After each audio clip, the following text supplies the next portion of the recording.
Hello. As we wrap up the fiscal year, it's a great opportunity to look back at FY14 and reflect all that has happened here at ODHH.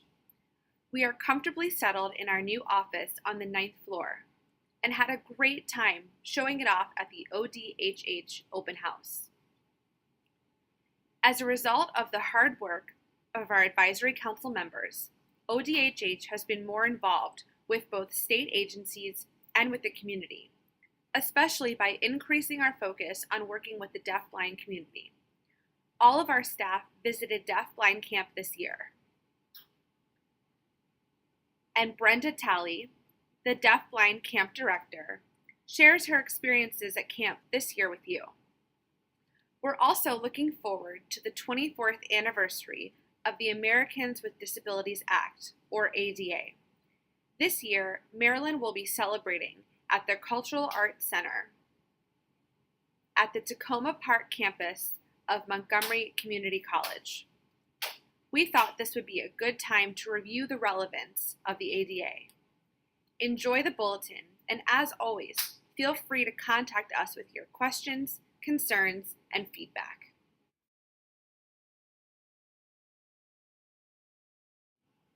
Hello.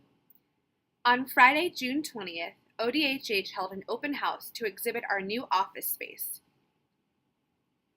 Over 30 people came from state agencies, nonprofit organizations, and the deaf, hard of hearing, and deafblind community. Guests mingled and received free promotional items.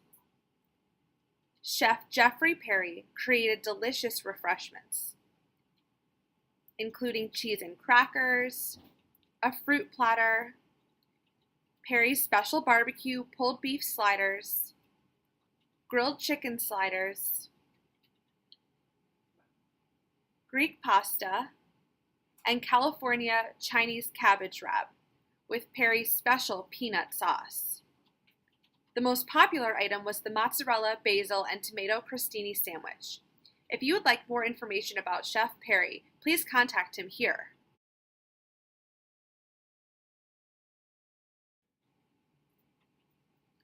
Once everyone was stuffed, our executive director, Lisa Kornberg, gave brief remarks and we announced our raffle door prize winners. Congratulations to Mickey Morales, Samantha Brooks, and Chris DeSoma, who won Amazon gift cards. ODHH wants to sincerely thank those who attended our open house and made it a success.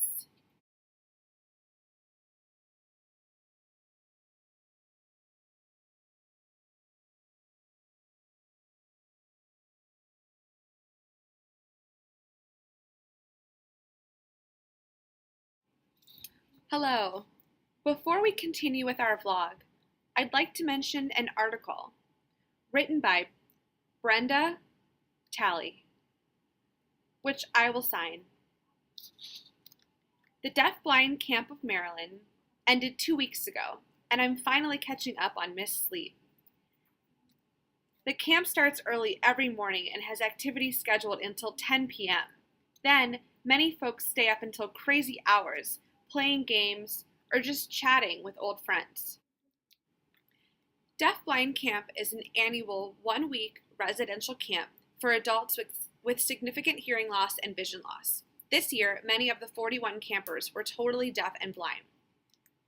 Campers hailed from as far away as Washington State and Canada. Unfortunately, we were not able to accept all who applied because of limited space at our facility and the extra cost for more campers and volunteers. The camp, held at the West River Methodist Retreat Center, is totally accessible. Communication is provided in whatever mode the campers prefer. The grounds have ramps where needed, and Patrick Hemmer, assisted by Boy Scout Troop 740, installed a rope course so campers may travel the camp independently. The board thanks everyone who donated their time and effort to make camp a success.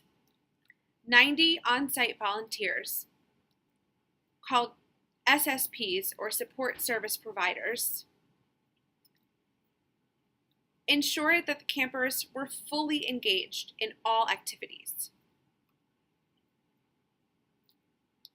Our SSP coordinator, Kay Perk, made sure that all communication needs were met. Many SSPs were students in interpreting and deaf studies programs, so camp is a wonderful opportunity to improve skills and learn about deaf blindness. Also, a group of people provided rides to and from camp, and many people supported us during the year, attending our annual fundraiser and providing financial assistance. This week was full of activities led by dedicated volunteers.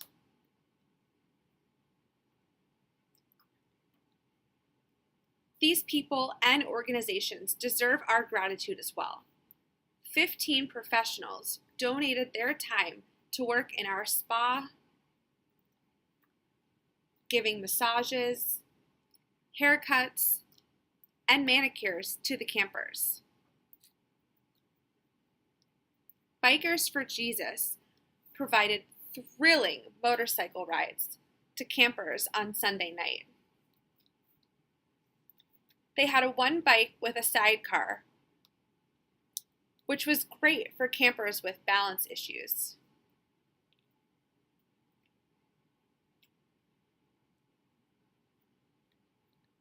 The Anne Arundel Lions Club came out to provide hay rides and s'mores by a campfire. Kent Island United Methodist Church led a wonderful evening of bingo. Scott Stoffel and his loyal assistant set up a tactile carnival, a huge success.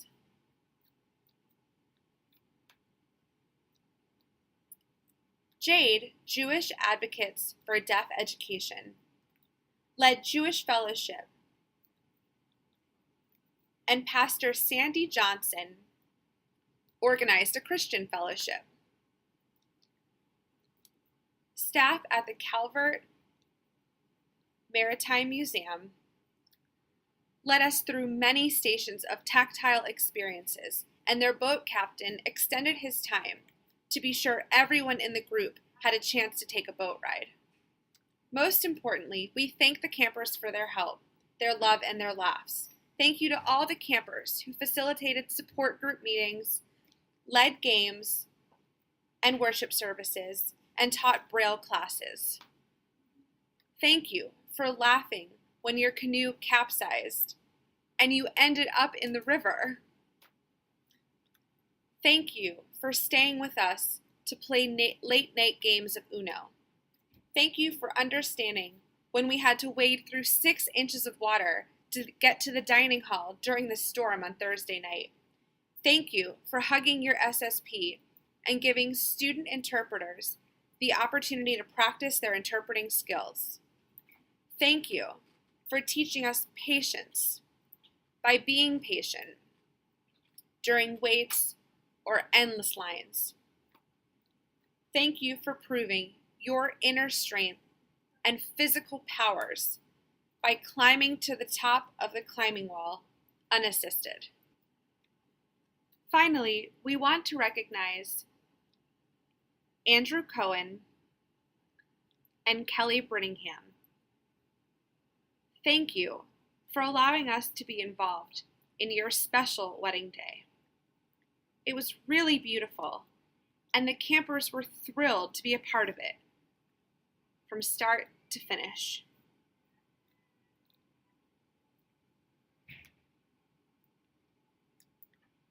If you want to know more about Deafblind Camp, how to support it, or read personal stories from the campers, Check out our Facebook page at Deafblind Camp of Maryland.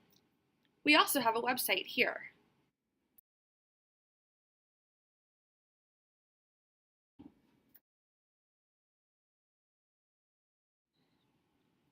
The ADA is a civil rights law that prohibits discrimination against individuals with disabilities in all areas of public life, including employment, schools, transportation, and places of public accommodation.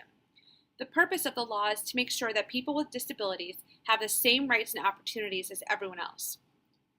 The goal is to ensure a future in which all the doors are open to the equality of opportunity, full participation, independent living, integration, and economic self-sufficiency for all individuals with disabilities.